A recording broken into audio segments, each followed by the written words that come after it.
All right, so let's first just take care of, there are no high expectations for anyone right now. Technology, any of that kind of stuff. It's always a difficult thing to come to an event that's about a certain thing that apparently I do. Because when we're in ministry, we're not about proving kind of what we do so folks can say, oh yes, you do that. We're about just being who we are. And I'm going to make you all work a little bit because the congregation that I'm at, we actually sit more circular. And so I was going to try to stand up there, but that seems so far away from everyone. It's all right. What I'm going to ask you all today is to think a little bit about how you perceive ourselves as a church and as a people who are called to be faithful to God today. My journey, and just to give a little bit of background, my journey is as a mainstream, mainline, as run-of-the-mill Presbyterian as you get. I grew up in a Presbyterian church in Stockton, California. We were a congregation that was heavily involved in the community. We cared deeply about social justice. We were an active community. We were one of those great churches, Presbyterian churches, that we always stayed about 100 people. Don't know how we did that, but we always stayed about that size. We are a church that, by osmosis, you should know how nice we are. And I love it. I go to my home church, and I can point out all the things we do wrong to keep people out of that church. But I admit selfishly, I go there, and I don't care because it feeds me. And we do things that are crazy. We do one of those things where you sing a song that only you know at the end of the service, and then the visitors are like, yeah, what am I doing? I'm like, we know. So, it's that great family kind of thing that we do sometimes. But I'm now in a church where we kind of think about church a little differently and what we're trying to do. And my journey has not been any transformative. I didn't one day wake up and go, ooh, I'm emerging.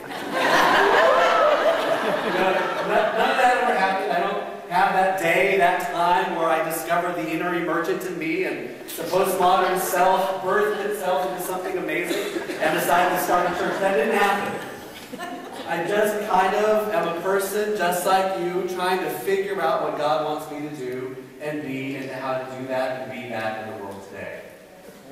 Now at the same time, I come out of this institution. And I'm a person that buys into the institutional things, much like many of us in this room. I mean, if you heard Abby's introduction, I'm the moderator of the Presbyterian Church USA, which for most of you have no idea. Really? Come on, Bruce. Most of you have no idea what that means. As soon as you would find out, you're like, really? It's the highest elected office in our denomination. And they lost their minds. Really, no. They lost their minds this past summer and elected this youngish, depending on where I go, I'm younger. And I stay in mainline church because I'm always young.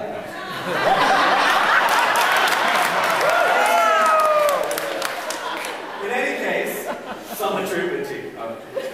And so I'm sitting in this world, and then I'm in a church that we are thinking about doing church differently, and it's just kind of the air we breathe is a little bit different, and how we go about interacting community is a little bit different. All these things you've been hearing about, this Twittering and this Facebook, and all this kind of stuff, it's nothing that we ever kind of said, ooh, in order to grow a church, we have to do these things. These are just the things that we do, and it helps to enhance who we are as a community.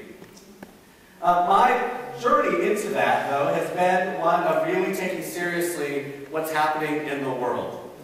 I was reminded when I was in seminary, I went to San Francisco Theological Seminary, spent a lot of my time here, equal opportunity, went to almost every school in the GTU. It was great. Blessing of education. And, but when I first started, I remember thinking to myself, when I first went to seminary, I'm a really good preacher. I don't know how many of you all went to seminary and you had this thing where you just thought, really, I'm just going to humor them and go to the class, but I've got this. Now, they need their tenure and all that kind of stuff, so I'm going to go humor them a little bit, you know. And so I remember getting put into this little church outside of, I'm in the Bay Area, so you actually know where this is. We do know. So I'm going to be this church kind of outside of the Bay, San Francisco, small little place. And I was preaching there one Sunday, and I was, I don't know, it was good. Boy, I mean, it was one of those, you know, you preachers, you're sitting in the pulpit, and you just feel like if you weren't there, Jesus would not have shown up that day. And you're sweating, and everything's going, and you just feel like, you know, the Spirit is there, and aren't these people fortunate that I'm here? And you sit down, I remember sitting down, and you're like, ooh, that was good. You know, and just absorbing myself in, and, you know. And at the end, you walk down the aisle at the back, and what do people say to the guest preacher that morning? Nice sermon, nice outfit. I think you're just thinking theoretically, not actually. Okay, that's right. And I had one person actually say to me, "Nice try." Try that one on the next preacher and see what they do. But I was standing there, and there were all these folks coming forward, and there was this young lady, about 150, walking in, and she was about 4'3", and I looked down on very few people, height-wise.